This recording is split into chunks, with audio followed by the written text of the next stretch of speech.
Okay, looks like we're live. I just want to do a quick catch-up on the syntax chapter. Several students have expressed some concern about the chapter, and I know it looks a little bit mathematical, let's say. If you turn, for instance, to, I don't know, let's say page 116, the table there looks very algebraic. And I think, or page 112, again, looks very algebraic. It's not. It isn't. Syntax always gives the impression to students of having a mathematical feel to it, simply because of the notation system, but it's actually very simple and there's no need to be concerned. Okay, now, as I say, I'm just doing the catch-up. This is what we did in the last class before spring break, that is to say, before the midterm, obviously. And oh, my class plan's on my hard drive. Oh, well, I'm just going to wing this.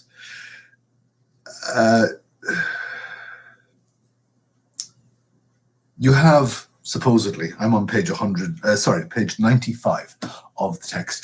The text says you have about 60,000 words in your vocabulary. Yeah, that's true-ish. I think that's maybe an exaggeration because in addition to having the word land and lord, you have the word landlord. So instead of 2, you have 3, etc. That is to say, you can build new words. So I guess, in truth, your functional vocabulary is probably more realistically in the area of 15,000 to 20,000. But that's an argument for linguists. Now, as the second paragraph on page 95 says, you've, over the course of your childhood, you've learned the rules of syntax building, and you have applied them. So if you hear a sentence, now this just works for English speakers and several other languages, it'll be a completely different set of rules for Arabic or Irish Gaelic or Russian or Amharic or whatever it might be. But for English, the rules you learn from the English-speaking people around you, for a simple sentence anyway, involve a sentence. John kicks the cat. Now, who's doing the action there? John. Who's receiving the action? The cat. And what's the action? Kicks. Now, how did you know that? You've learned a basic set of syntactic rules whereby the first quantity is the doer, the second quantity is the action, and the third quantity is the receiver of the action. That need not be the case. You can have an intransitive verb. John sleeps. No receiver of an action. You still have a doer and an action.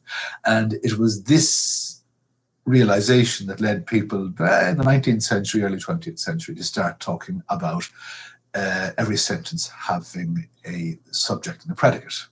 The doer and the action. John sleeps, or if you prefer, John kicks the cat.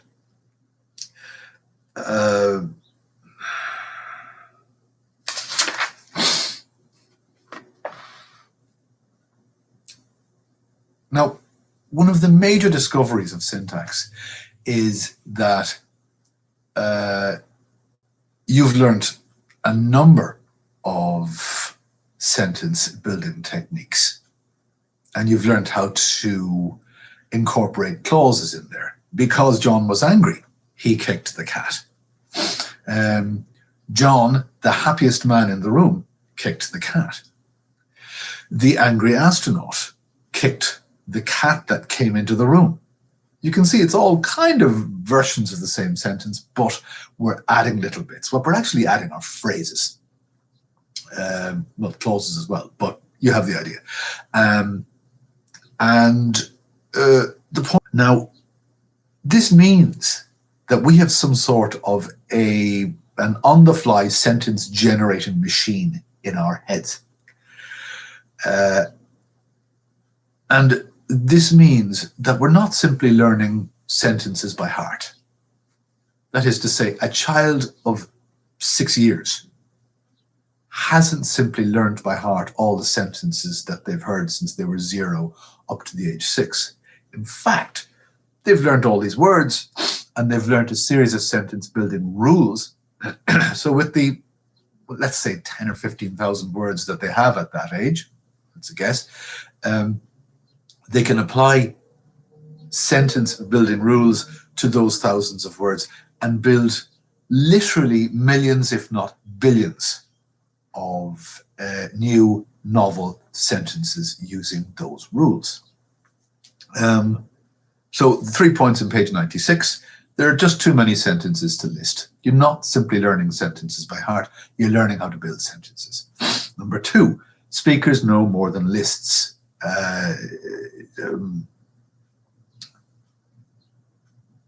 You know how to build new sentences out of thin air. And syntax follows patterns. In a basic English sentence, the first quantity always does the action, the last quantity always receives the action, and whatever's in between is the action. Now, obviously, that's just very basic sentences. You can have complicated sentences too, which don't quite follow those rules, but you get the idea. Syntax has rules. The order of words, or more accurately, the order of phrases, has rules. Now, here's where I asked this question in class and I'll ask it again right now. Is ain't a word? Your hypercorrect middle school teacher will have told you, no, ain't is not a word, you can't use it. And yet you hear it used every day. I'm going to argue that ain't is a word, but it's marked. People don't like to hear it. It's a mark of class or something like that. On the other hand, it is used. So there are certain rules that are artificial. Ain't isn't a word, is an artificial rule. It actually is a word, it is used. But what about the following sentence? Saw Alice park Mary in there. You've never heard somebody say a sentence like that because that follows basic human English-speaking rules. The words are out of order. There's no dialect of English. There's no situation in which you could ever say that. On the other hand, you've probably heard people say, Alice seen Mary in the park, from somebody. Or a sentence like, man, I just ain't got no money. That's perfectly acceptable as well. It's a perfectly acceptable sentence in a dialect. But no money, man, just haven't I got, breaks all the rules. So the point is there are artificial rules and there are real natural rules. We're more interested in the real natural rules. Artificial rules are for purists or for upper level language classes, whatever it might be. Yaska, page 97. Several 2,500 years ago or so, Yaska, a Sanskrit scholar, realized that words fall into natural categories. That is to say, a word like cloud, curtain, road, house, it's in some way or other a thing. Eats, drinks, walks, sits, in some way or other, they're actions. Big, small, green, happy, in some way or other, they're adjectives. And Yaska realized words fall into natural categories. Our brains categorize words. Now, nobody had really made this discovery before. We had human language, but there was simply no way, there was no understanding that things were things and actions were actions. People just spoke sentences and it all happened at a subconscious level. Now, I want to jump ahead to page 98. Yaska was on page 97, just a small reference, and that is the categories. There are 3 ways that you know something is a noun. Now, the most obvious way, the one that you use, is the semantic way. Oh, do I think it's a noun? Cloud, it's a noun. But what if it's a word you've never heard before? I gave you this example in class. Wug. Is it a noun? How would you know? So if you haven't heard the word before, how are you going to categorize it? Well, so I'm going to argue that the weakest definition technique for categories is semantic Does it feel like a noun? Does it feel like a verb? I'd say avoid that if you can. There are two other ways, however, for testing for category. I'm on page 99 of your text. You'll see the first way here is morphological. Can you pluralize it? Cat, cats, car, cars, road, roads, house, houses. Yeah. And it seems to follow some sort of a regular rule. There seems to be a way to add S's to these things to turn them into plurals.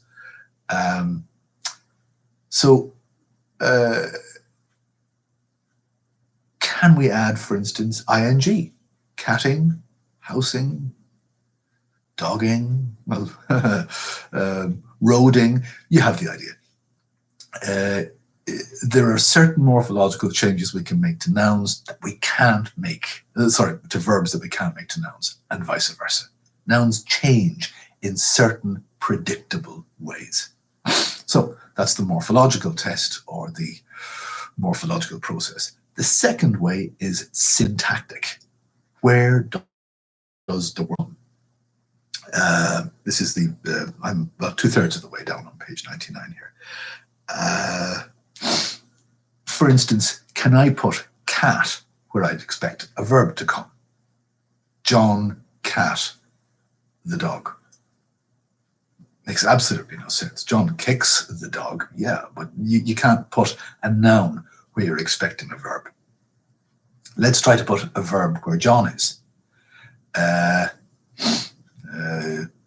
Kicks, cat, dog. Yeah, not really. Kicks, sees dog. Still makes no sense. It has to be a noun quantity that comes in the first place, not a verb. So those are the three ways that you can test for category. In this case, nouns. I'm jumping ahead to page 100 here, so I'm kind of getting ahead of myself, but you get the idea. Page 100, morphological criteria for testing for nouns. You can pluralize it. We just spoke about that. And there are other morphological things you can't do with it, like adding an ing. Page 101, distributional evidence for nouns. There's a test there just under the bold text about quarter of the way down, 101. The is great. Now, can you put a verb into that empty spot? The drinks is great. No. The walks is great. The kicks is great. Makes no sense. You can only put a noun in there. The angel is great. The action is great. The cloud is great. The cat is great. The dog is great. So that particular position is set aside for a noun. And the third test, which we spoke about, the semantic test, is mentioned at the bottom of page 101, the meaning-based criteria.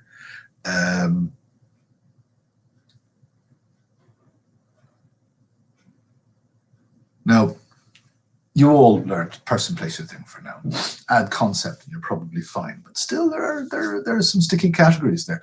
So I would be inclined to say avoid using semantics as your primary mode of defining nouns.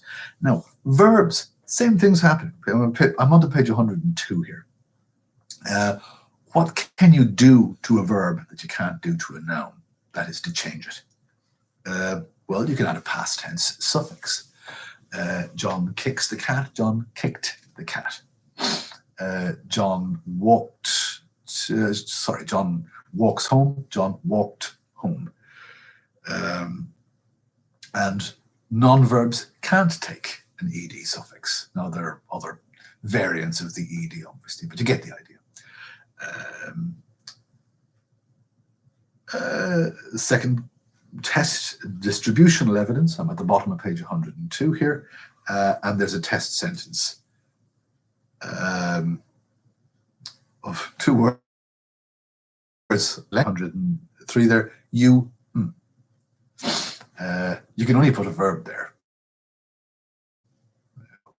a swear word there too, but it isn't quite the same thing. You drink, you eat, you walk, you sing, you sleep. And you can't put a verb into that spot, really. You terribly, you that, you some, you there, you tall. Now, they've avoided putting nouns in there because you can sort of say things like you troublemaker, you, but that's a very specific use of that category.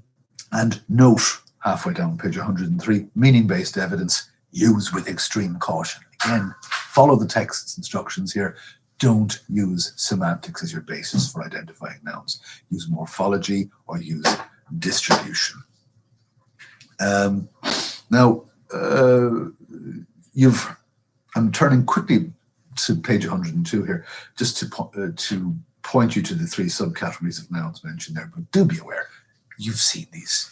If you've done middle school English, and everyone should have, you know what a common noun is. Dog, cat, house, road. You know what a proper noun is. John, New York, Professor O'Brien. And you know what a pronoun is. He, she, we, etc. And I only mention that because I'm jumping ahead now to the subcategories of verbs. You have transitive verbs. John kicks the cat. You have intransitive verb. John sleeps. Can't put a noun after that. You have ditransitive verbs. That's verbs that simply take two objects. John gives Mary a cat. You can see you have Mary and a cat after the verb to give there. Transitive verbs we just mentioned. Now, you can see that the text covers very quickly several other categories from page 104 to 106. You can test for adjectives by seeing, can you put it between a determiner and a noun? Now, you'll remember a determiner is simply something that determines how many of or what kind of the object is. The car, 3 cars, those cars. Now, can you put, or what can you put between that and a noun? The car. You can only put an adjective there. The green car, the big car, the speedy car, whatever it might be. So there's a good distributional test for adjectives. There's a test for adverbs provided just after the bolded word adverbs there on page 105. Determiner, noun, verb. The man eats. You can only put a verb in there. Eats quickly, etc. Now, we're jumping ahead here to functional categories on page 105. These don't really have lexical quality. So, for instance, when I say cat, an image of a cat appears in your mind. But if I say the, there's no image of anything. The word the doesn't really have lexical value, but it does have syntactic value. It helps in a noun phrase. And you can test something for determiner value by simply seeing what can you do, what can you put before an adjective in a noun. So, green car. What goes in the empty space there? It can only be the or a or something similar. You can pluralize cars, and you can say something like 3 green cars, and you can see 3 is behaving like a determiner there as well. Complementizers, these basically introduce subclauses typically. And you can see there's an empty space there. John will say, Mary left. What can you put in the empty space there? If whether or that seem to work well. John will say that Mary left. John will say if Mary left. John will say whether Mary left. Conjunctions. Now, honestly, you can the conjunction test is the easiest of all, really, because it's the word you put between two categories that are exactly the same. So noun, noun, or verb, verb. So John, Mary walked home. What can you put in the empty space there? And, or one or two other possibilities. Same with verb plus verb. John walked, ran home. What can you put in the empty space there? And or. What about the only options? So there's a good test for conjunctions. Note the text here makes a special case for prepositions. Now, we're still going to view prepositions as functional, but prepositions have a very specific use. They create a relationship between two nouns or a noun and a verb. So John walked to the park. You can see there's a test there for prepositions, just about 1/3 of the way down, page 106. John kissed Mary the bed. Now you can put any number of prepositions in there and it'll work. John kissed Mary on the bed. John kissed Mary under the bed. John kissed Mary beside the bed, etc. Sometimes I tell people preposition is the word you can use to describe the relationship between a mouse and a clock. The mouse ran up the clock. The mouse is in the clock. The mouse stands on the clock. You have the idea. Now, a preposition is called a preposition because it always prepositions a noun. There's always a noun after it. In the house, under the clock, for my parents, etc. So that's that for the preliminary material for the statistics. I'm just going over again what we did the week before spring break. Hope this helps, and I'm going to go on to the main feature for this set of lectures, and that's the second half of the syntax chapter, which is dead easy. It really is. So I hope to be talking to you soon. In the meantime, I'm just going to see how I'm going to shut this down. There. Finalizar transmisión.